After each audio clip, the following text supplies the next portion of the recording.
Polls are out, and if you're Donald Trump, well, you might want to start thinking about changing up your campaign strategy because the presidential race is getting much closer, especially in swing states, Michigan, Pennsylvania, and Wisconsin, at least according to the New York Times. Let's dive into the specifics.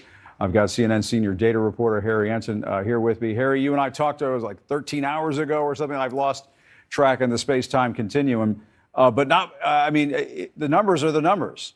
The numbers are the numbers, and I did the math. We did speak 13 hours ago. We spoke in the 10 a.m. hour, still on Monday. We're still in the same day anyway. But, you know, you speak about the numbers changing, and I just want to take a look at what's going on in those key Great Lake battleground states, Pennsylvania, Wisconsin, Michigan. I want you to look at the trend line from May to August. Take a look here. May, when it was Biden versus Trump, Trump was up by 3 in Pennsylvania, 1 in Wisconsin. Biden was up by 1 in Michigan, but all tight races, in all these states, Donald Trump was doing better than he did 4 years ago. Now jump ahead to August. What do we see? We see now Harris versus Trump. Look at this. Gains for the Democratic nominee. Harris up by 4 in all these states. Her lead, her advantage, she is now doing 7 points better than Biden was doing in Pennsylvania, 5 points better in Wisconsin, and 3 points better in Michigan, but jumps across the board. But it's not just about these top-line numbers. It's about what's underneath the hood. This was something that you and I spoke about, right? It's the economy, stupid, as James Carville once said. Trust more in economic issues. Now, this is nationally, but we are seeing a similar trend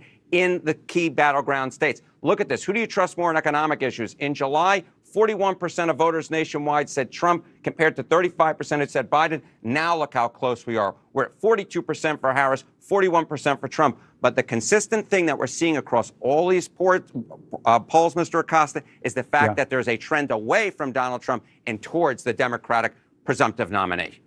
It's a dramatic turnaround. There's just no question about it. And what about voter enthusiasm for Harris now that she's at the top of the ticket? Something tells me that is going to be critically important in all of this. Enthusiasm, enthusiasm, enthusiasm. Take a look here. All right, enthusiastic about voting for either Biden or Harris. Back in 2023, look at this. It was just 72% of Biden voters said they were enthusiastic about voting. Look at where we are now. 86% of Harris supporters say they're enthusiastic about voting. That actually leads Trump, who only 80% of his voters say they're enthusiastic about voting. That is unchanged from 2023, basically, when Trump held the advantage on the enthusiasm question. Now it's the Democrats who hold the advantage on the enthusiasm issue.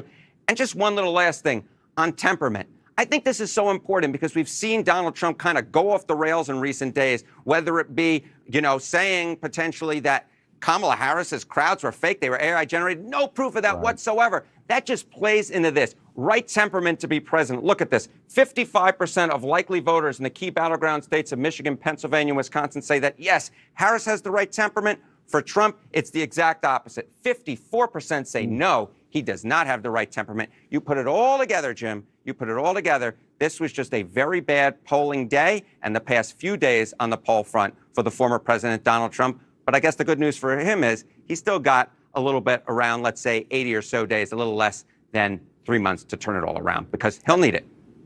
Absolutely. And for Kamala Harris, if you're going into a convention, these are the exact numbers you want to see because coming out of that convention, it's possible she will have a bump. Most candidates get a bump coming out of a convention.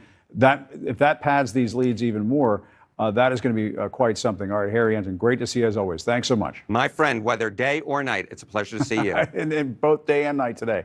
Thanks, Harry. Thanks. Yeah. Gotta love Harry. And he calls me Mr. Acosta, which nobody does, so I appreciate that.